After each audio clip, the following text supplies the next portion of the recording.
Benar nggak? Padahal Nabi Musa benar, dia termasuk Rasul Allah. Kemudian sekarang dibangkitkan, sekarang dia bawa ajarannya, kita ikut ajaran dia, maka kita termasuk sesat. Padahal itu nabinya benar, asli. Kalau yang nabi asli aja begitu, bagaimana Waras Siti kan? Musabeh kan?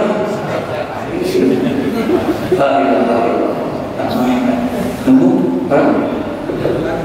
Di sini. Dulu saya ceramah di salah satu lapas tahanan. Habis sampai ceramah segala macam itu. Wah, banyak orang. Saya lihat ada perempuan yang lagi jemput. Nah, ini apa? Kayak tahanannya nyuci. Saya tanya, siapa tuh? Itu Lia Eden. Yang aku Jibril. Saya bilang, Jibril nyuci baju. Ini coba Insyaallah luar biasa hebat kalau sini. Jibril ditangkap. Nabi ditangkap. Masa aku kita minta mudah-mudahan dijauh kita akan bagaimana? Aman kita dan insyaallah. Ya Masya Allah. Nah, wal yaumil akhir, percaya kepada hari akhir, percaya sama hari akhir, hari kiamat, wajib kita percaya bahwa ada kehidupan setelah kehidupan di alam dunia ini, wajib buat kita. Ada yang namanya alam kubur, ada yang namanya hari akhir itu bukan hanya sekedar surga dan neraka, Pak. Bukan. Dari kitab ini juga ada hadis bainal abdi wal jannati sab'u aqabatin kata Nabi. Dalam kitab Mukhtarul Ahadits An-Nabawiyah dijelaskan antara seorang hamba dengan surga ternyata ada 7 tahapan di situ. Jadi ternyata alam akhirat bukan hanya satu, bukan hanya surga, bukan hanya apa? Neraka. Awalnya yang pertama daripada alam akhirat itu apa? Al-maut, kematian. Jadi kalau ada orang pengen masuk surga harus apa? Harus apa? Nggak bisa mati. Kita bukan Nabi Isa, kita bukan Nabi Khairi. Kalau pengen masuk surga harus mau masuk surga nggak? Mau masuk surga nggak? Mau mati? Hah? Saya baca pakai kami. Yang pertama kematian, wajib kita yakin itu akhirat namanya. Alam kubur, akhirat udah berlaku tuh kan. Nih capeknya kita ngaji sekarang malam-malam, capek habis puasa, emang rada-rada ngantuk kita. Tapi kita paksain buat ngaji, lelah kita.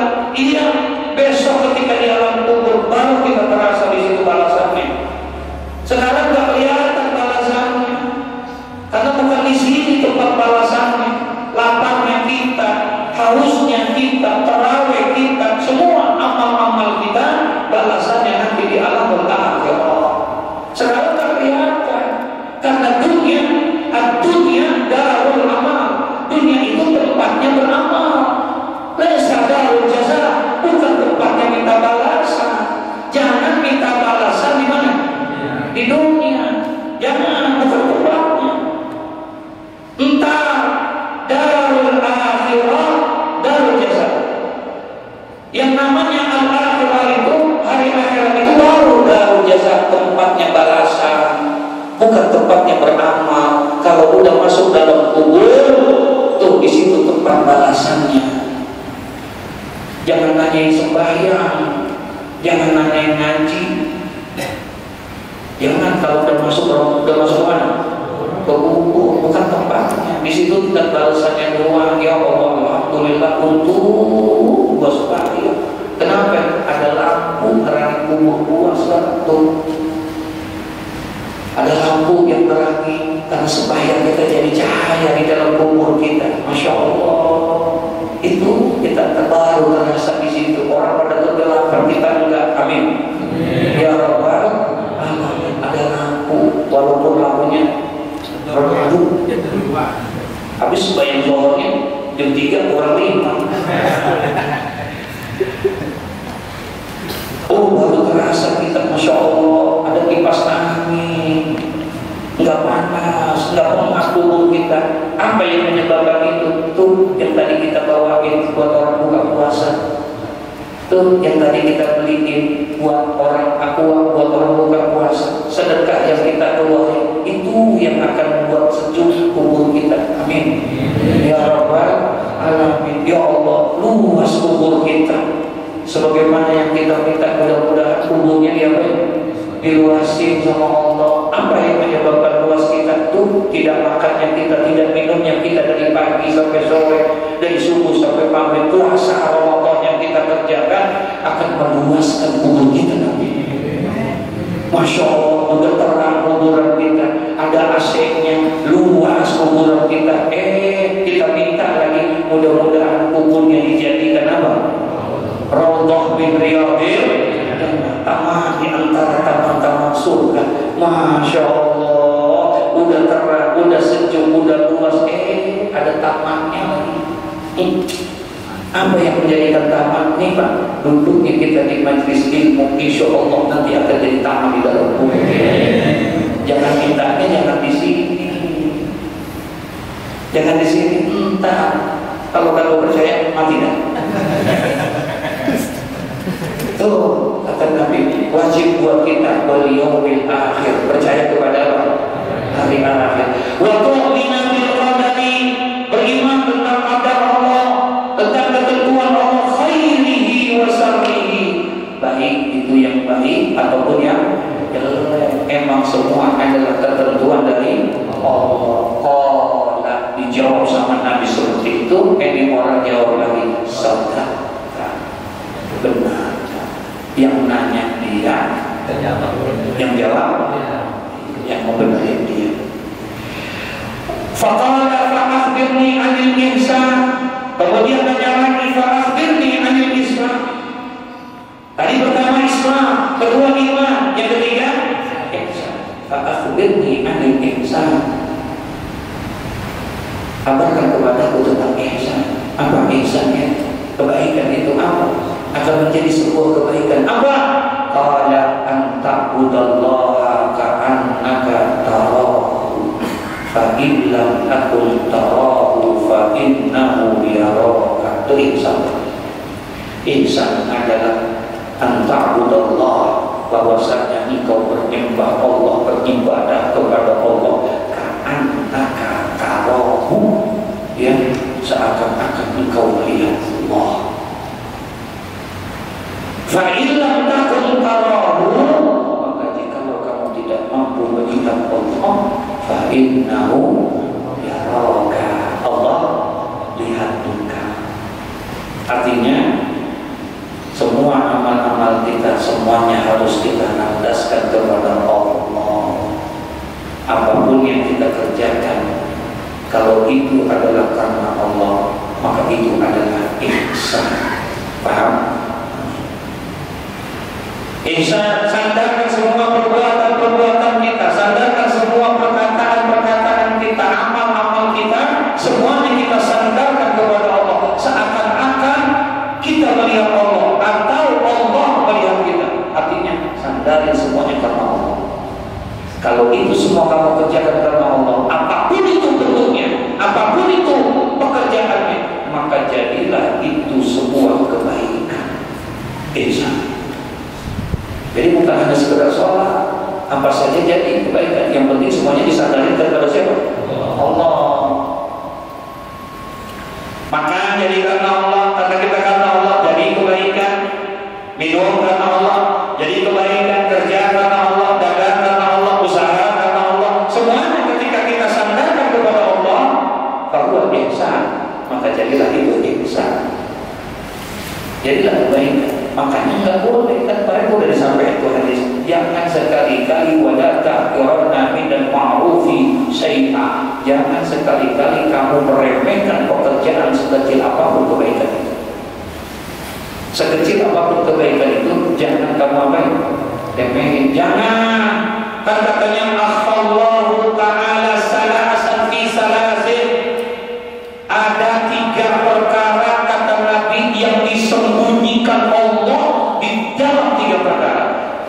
tiga perkara yang disembunyikan sama Allah di dalam tiga perkara. Yang pertama, ridhahu fi taati. Allah sembunyikan keridhaan Allah di dalam setiap kebaikan-kebaikannya.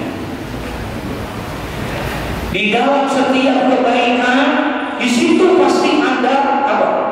Ridha Allah. Wala tahqiranna, maka jangan sekali-kali kamu menganggap remeh daripada minat taati syai'an, dari kebaikan sekecil apapun kebaikan itu. Jangan kamu sepelekan itu. Jangan kamu sepelekan ketika kamu pindahkan paku dari jalanan, kamu pindahin ke tempat sampah. Jangan kamu sepelekan. Sekecil itu, di situ ada ridho Allah. Paham maksudnya? Di situ ada ridho Allah. Allah sembunyikan keridhaannya di dalam setiap kebaikan-kebaikan apa saja. Kalau di dalam pengajian kita ngaji ada ridho Allah, pantas nggak? Kalau dalam sembahyang ada ridho Allah, wajar. Kalau kita baca Quran ada ridho Allah, wajar. Tapi ketika kita nuntun nenek-nenek nyebrang ke jalanan, masya Allah, di situ ternyata ada ridho Allah. Wala tahqiranna min taati syai'a. Jangan sekali-kali kamu anggap remeh kebaikan sekecil apapun itu, karena di dalam kebaikan itu pasti ada apa? Ada ridho Allah. Nih kita ngaji begini, malam-malam yang kita cari apa? Yang kita cari apa? Kita akan makan dari pagi sampai sore. Yang kita cari apa? Ridho Allah. Allahumma inni as'aluka ridhoka wal jannah. Tuh yang kita cari ridho Allah. Di mana ridho Allah? Di semua kebaikan, sekecil apapun kebaikan itu, di situ ada ridho Allah. Tuh garis bawah. Yang kedua kata Nabi, Allah sembunyikan wa qadha bihi fi maksiyatihi. Allah sembunyikan murkanya Allah. Allah sembunyikan marahnya Allah. Allah sembunyikan azabnya Allah di dalam setiap perbuatan kejahatan, kemaksiatan.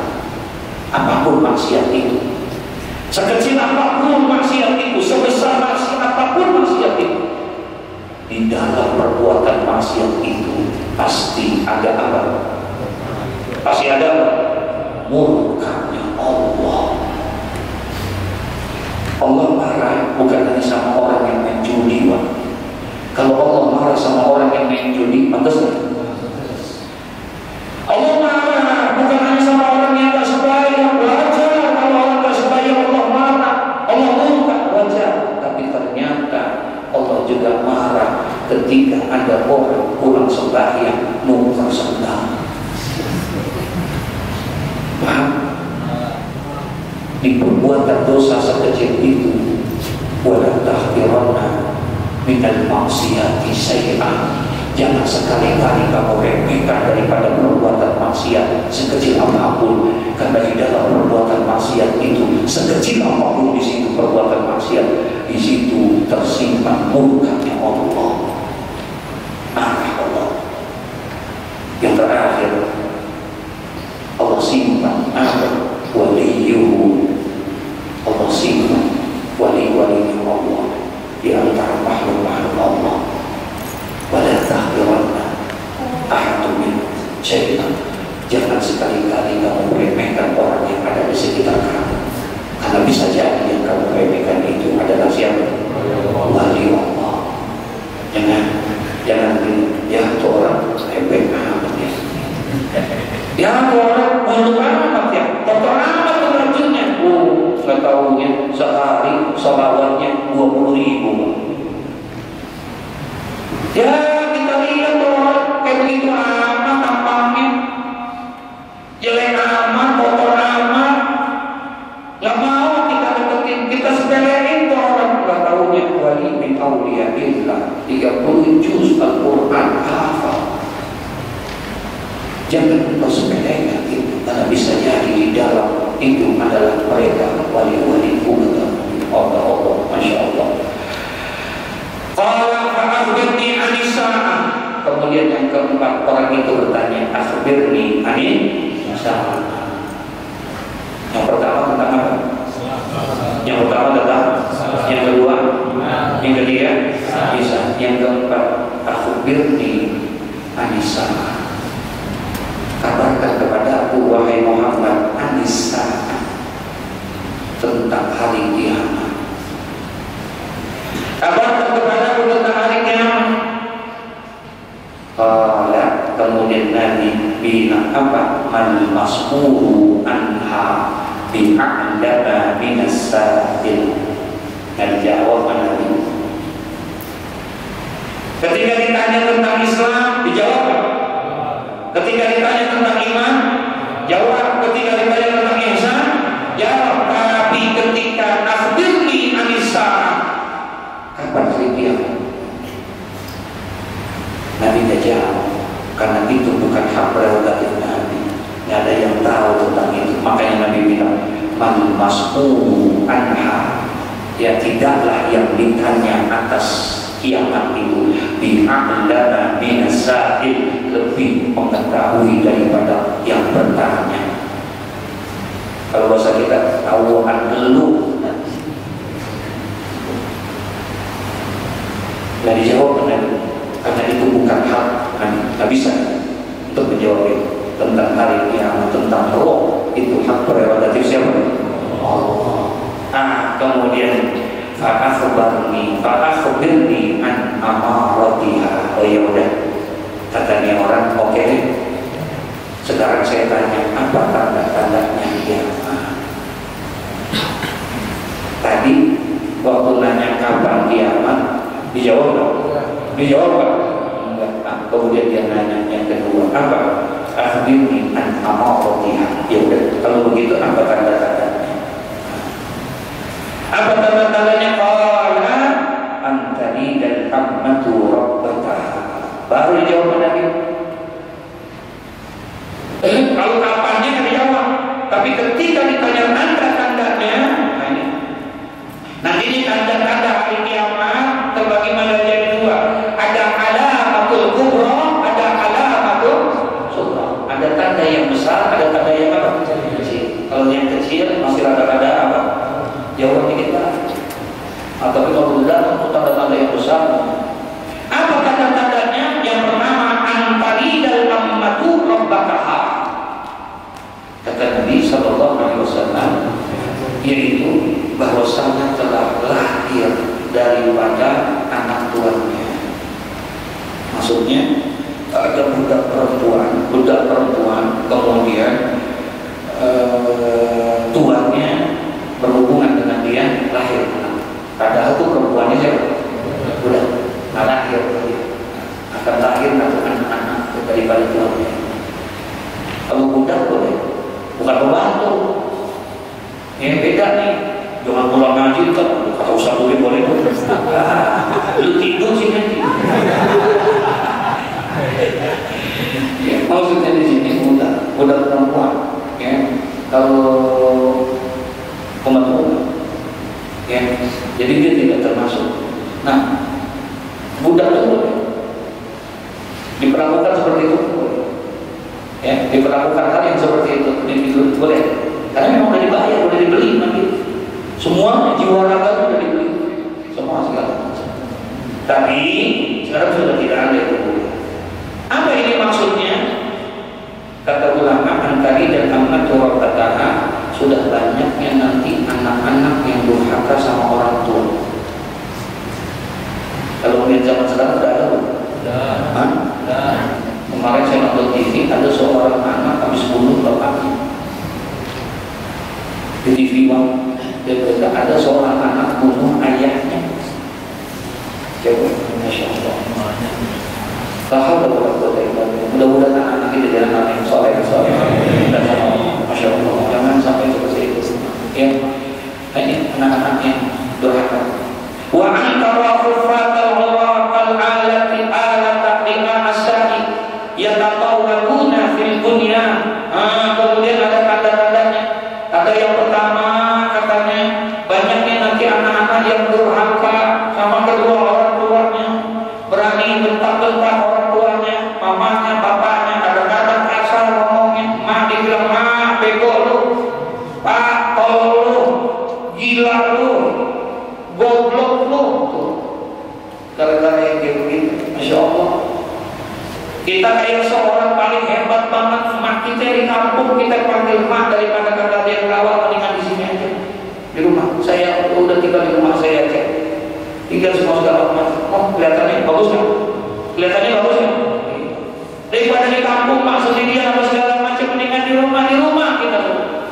Berangkat kita kerja, berangkat kita dagang, berangkat kita usaha. Mak, jagain anak saya ya mak. Ada? Jagain anak saya ya mak. Saya mau kerja, saya mau dagang, saya mau usaha. Bini kita gitu juga, dagang, kerja, usaha dan lain sebagainya. Datang. Ternyata semua suruh jagain apa? Ini. Ya Allah, ya Rabbana, Masya Allah, Masya Allah. Pulang kerja, udah capek-capek, macet, udah begitu ditilang oleh polisi. Di kantor habis diomelin sama siapa? Ngepos pimpinan, sampai di rumah kita lihat anak kita benjol, jatuh. Kira-kira marah apa enggak? Habis tuh kita kujuk-kujuk.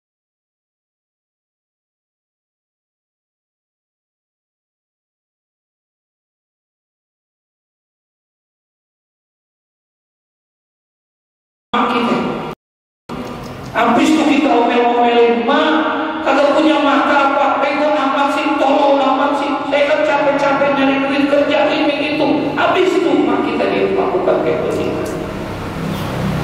Habis itu kita yang kayak begitu, Masya Allah, sakit mak hatinya. Nangis itu hatinya tuh, nangisnya seorang ibu, menangis hatinya daripada seorang ibu kalau itu. Hancur itu semua amal-amal ibadah kita gara-gara itu susah. Ada nilainya demi Allah, ada nilainya. Ridallah fi ridallah wa sakhatullah fi sakhti walidayhi. Ada nilainya kita kalau kayak begitu. Habis gitu.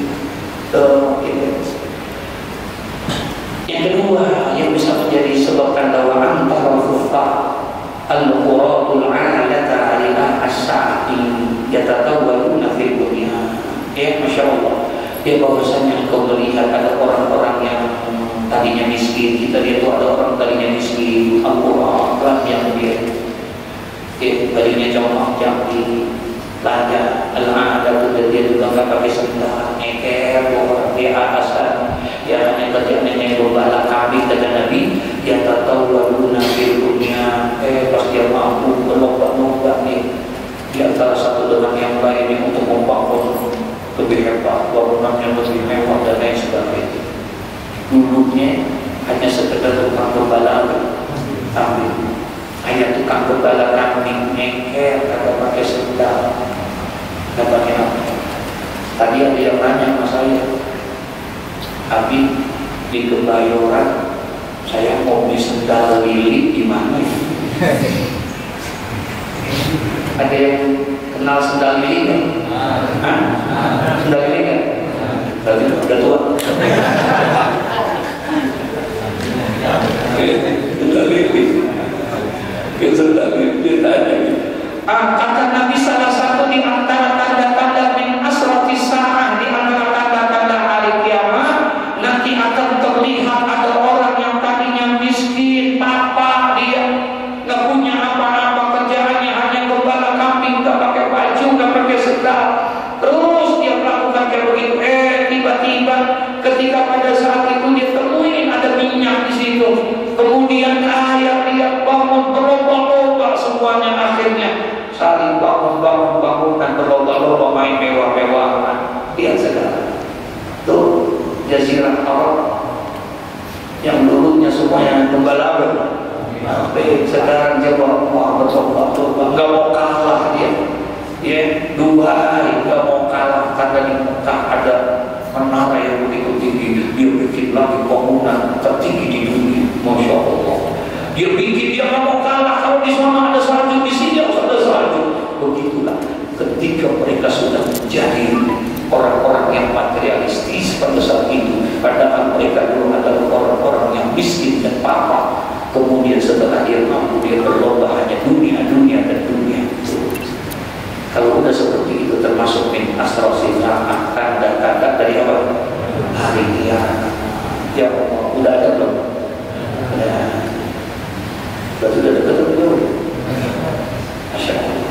Tuh. Kemudian summa talaqa, pergi doa. Kalau istu Madinah, ya betul sana. Bingung melihat tahu-tahu orang apa? Habis nanya tuh pada datangnya kagak diundang, pulangnya cuma hilang tuh. Datangnya kagak ada yang kasih update tuh orang. Mau dibilang jauh, mau kasih aman, mau dibilang dekat, gak ada yang kenal, rapi, bersih, putih, tampangnya dan lain sebagainya. Duduknya dekat Nabi Muhammad, nanya dengan nanya pertanyaan. Akhirnya pamit pulang, begitu aja pulang ujuk-ujuk. Akhirnya apa kata sahabat itu kalinya? Ini udah semua. Jaga dia. Nabi lihat kondisi sahabat dalam keadaan bingung. Summa qala, kemudian Nabi bertanya. Apa kata Nabi Muhammad? Ya Umar. Yang ditanya siapa? Umar. Kenapa? Ya Umar. Karena yang rada-rada terdekat siapa? Dia bilang tadi rada-rada di Umar. Makanya Nabi tanya Sayyidina Umar, ya Umar, atadri manis sa'il? Umar, apakah engkau tahu siapa tadi yang datang? Tahukah engkau siapa yang datang tadi? Yang bertanya kepada aku, akhbirni anil Islam, akhbirni anil iman, akhbirni anil ihsan, wa akhbirni anis sa'ah. Tahukah engkau siapa Umar? Faqala, kemudian qultu, aku menjawab. Kata Umar, Allahu wa rasuluhu a'lam. Allah dan Rasulnya lah yang lebih tahu. Faqala, kemudian Nabi menjawab, fa innahu Jibril. Itu yang datang siapa? Jibril ala suratil insan, dalam bentuk manusia, bukan wujud aslinya. Oh, wujud aslinya nggak sampai.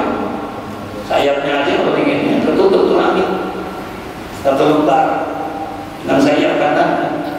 Makanya pernah ada dalam kitab Azkar An-Nawawi diceritain Nabi disuruh keluar sama Jibril, kemudian setelah keluar Nabi ditutup sama apa namanya sayapnya Nabi kaget pas kelihatan Ka'bah. Padahal Nabi di Madinah, Ka'bah ada di mana? Di Mekah, 490 kilo. Sebab ditutupin begitu kelihatan. Ada Ka'bah, Masya Allah. Kaget dan bukan Ka'bahnya Nabi kaget. Ada Nabi lahir di situ. Yang menjadi kaget Nabi, kenapa? Itu orang lagi sembahyang jenazah banyak banget yang dibayangin. Satu riwayat bilang 70.000 yang dibayangin. Nah, siapa itu yang meninggal? Jibril. Hebat amat itu yang meninggal. Yang banyak banget yang dibayangin jenazah. Itu siapa yang dibayangin? Kok banyak banget? Itu para malaikat sedang menyembayangi jenazah. Emang siapa yang dibayangin? Yang dibayangin siapa? Malaikat. Nah, kalau malaikat yang dibayangin hebat atau orang? Ditanya mana siapa itu? Kok sampai-sampai para malaikat 70.000 mereka membayangin itu jenazah itu? Itu sahabat ya Rasulullah. Emang apa amalannya kok bisa sampai malaikat yang menyembayangi 70.000 malaikat membayangin jenazahnya dia? Apa kata Nabi? Kata malaikat itu orang nggak pernah tidak membaca surah Al-Ikhlas kapan dan di mana saja. Wallahu a'lam. Allahumma shalli ala sayyidina Muhammad. Bismillahirrahmanirrahim. Wallahu a'lam. Allahumma shalli ala sayyidina Muhammad. Bismillahirrahmanirrahim. Wallahu a'lam. Allahumma shalli ala Muhammad. Kapan aja yang sering dibanyakin mari baca itu. Disbayang sama 70.000 malaikat. Insyaallah. Oke, kita baca dulu kalau kita tahlilan dulu. Oke, itu kalau kita lihat dulu, kata Fa'in Nahu Jibril, kata Nabi Muhammad itu yang datang adalah siapa? Atakum yu'allimukum dinakum, datang kepada kamu, amin, datangnya dia kepada kamu, datang itu Jibril kepada kamu, yu'allimukum dinakum, dia ingin mengajarkan kepadamu tentang agama kamu. Tuh, dia. Jadi datangnya Jibril sengaja dia nanya di hadapan orang-orang supaya sahabat apa? Dengar tahu, inilah dasar daripada dalil tentang adanya rukun Islam dan rukun apa? Iman. Jadi nih ada orang yang mengatakan tidak ada yang namanya rukun Islam, nggak ada dalilnya dan lain sebagainya. Inilah dalil daripada tentang rukun Islam. Ada susani fi fadil ikhlasi wa tahrimir riyah. Ya, ini adalah nanti pelajaran yang kedua, yaitu tentang keutamaan ikhlas, wa tahrimir riyah, dan juga tentang menjelaskan tentang haramnya riyah tadi. Masya Allah. Mudah-mudahan Allah panjangin umur kita, bisa kita bertemu pada minggu yang akan datang insya Allah. Ya, kita isi malam Ramadan dengan banyak kebaikan. Al-Fatihah. Bismillahirrahmanirrahim. Alhamdulillahirabbil alamin.